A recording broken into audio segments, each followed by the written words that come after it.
Hello? Hello guys! So by the way, napabidyo tayo para tingnan natin kung anong outcome nito. So ngayon gamit natin ang condensed professional microphone na bigay ng aking best friend. So for today, ang topic natin is about yayamanin versus yayabangin. Okay, so makinig ka. So dito, sinulat ni Mr. Chingitan ang about sa yayamanin versus yayabangin. So kung ating susuriin, mahirap malaman kung ang isang tao ay tunay na yayamanin batay lamang sa kanyang panlabas na anyo. Okay? So, dahil maraming tao ngayon ay yayamanin nga ang porma pero wala namang laman ang bank account at itaka. Sila ang tinatawag ng mga taong tunay na yayabangin. Okay, mas pinipili nilang magpanggap at magmukhang mayaman para lamang magpa-impress sa karamihan. Ang masakit pa dito ay baon sila sa utang. Okay, so ang pagkakaiba ng yayamanin at yayabangin ay tulad ng pagkakaiba ng langit at lupa. Ang yayamanin ay nakatuon sa pagpapaunlad ng sarili at pagiging financially secure. Samantala, ang yayabangin ay nakatuon sa pagpapakitang tao at pagpapanggap. So narito pa ang 10 pagkakaiba ng taong yayamanin at yayabangin. Okay, ready na ka na ba? So ito 'yon. Okay, yayamanin versus yayabangin. So, ang yayamanin is nag-iipon at nagbabudget. Samantala, ang yayabangin ay gumagastos ng higit pa sa kanya. So, ang yayamanin ay may disiplina sa pag-iipon at pagbabudget ng kanilang pera. Sila ay nagtatakda ng mga limitasyon sa kanilang mga gastusin at nagtataguyod ng pagkakaroon ng savings. Okay? So, samantala ang yayabangin ay gumagastos na sobra sa kita na parang wala nang bukas. Mas mahalaga sa kanila ang magpa-impress at magpapuri ng ibang tao kaysa makaipon. Okay, so ito pa. Yayamanin versus yayabangin. So, ang yayamanin ay nag-aaral yan. Nag-aaral at nagpapalawak ng kaalaman. Samantala, ang yayabangin ay ayaw ng matuto at kontento na sa buhay. Yun. So, ang yayamanin ay hindi tumitigil sa pag-aaral at pagpapalawak ng kanilang kaalaman, lalo na sa mga personal finance, pagpapatayo ng negosyo at pag-i-invest.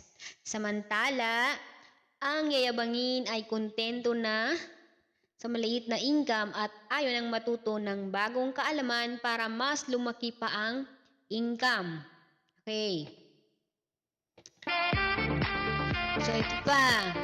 Yayamanin versus yayabangin. So, ang yayamanin is nag-i-invest, samantala ang yayabangin ay nagmamarites. So, ang yayamanin ay nag-i-invest sa mga oportunidad na nagbibigay ng dagdag na kita. Pinapasok nila ang iba't ibang uri ng investment tulad ng stocks, real estate, at pagninegosyo. Samantala, ang yayabangin ay busy sa pagmamarites o pakipagsismisan sa buhay ng ibang tao. Nauubos ang oras nila sa mga walang kwentang bagay. Okay? So, yayamanin versus yayabangin. Okay, ang yayamanin is proactive sa paghahanap ng income. Samantala, ang yayabangin ay naghihintay na dumating ang swerte. Ang yayamanin ay hindi naghihintay na dumating ang grasya. Sa halip, sila ay aktibo sa paghahanap ng mga extra income na magbibigay sa kanila ng dagdag na kita. Samantala, ang yayabangin ay umaasa sa sustento at tulong ng ibang tao. Naniniwala sila na magiging swerte rin sila balang araw at yayaman kahit walang ginagawa. Ayan, ito pa. Yayamanin versus yayabangin. Ang yayamanin is maraming source of income, samantala ang yayabangin ay isa lang ang source of income. Minsan, wala pa. Ayan.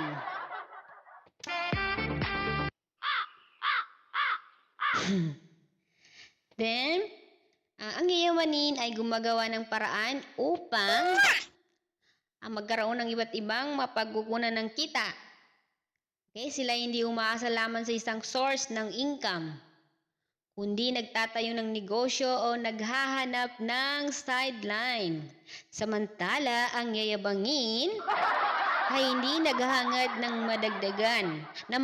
madagdagan ang kita dahil naniniwala sila sa kasabihan na mas mabuti ng maging tamad, huwag lang maging pagod. Ayan. And yayamanin versus yayabangin. Ang yayamanin lumalayo sa mga bisyo, samantala ang yayabangin ay punong-puno ng bisyo ang buhay. Ayan. So ang yayamanin ay nagbibigay halaga sa kanilang kalusugan, kaya naman sila ay lumalayo sa mga bisyo tulad ng alak, sugal at iba pa. Naniniwala kasi sila na ang mga bisyo ay dagdag na gastos lang na hindi naman talaga mahalaga. So samantala, ang yayabangin ay nabubuhay sa mundo ng maraming bisyo o nagiging dahilan ng pagkaubos ng kanilang pera. Wala silang pakialam kung sila ay mabaon sa utang, basta nairaraos nila ang kanilang mga bisyo na nagbibigay sa kanila ng panandaliang saya. Ayun. So ito pa. Yayamanin versus yayabangin. So ang yayamanin ay may long-term financial goals. Samantala, ang yayabangin ay walang financial goals sa buhay.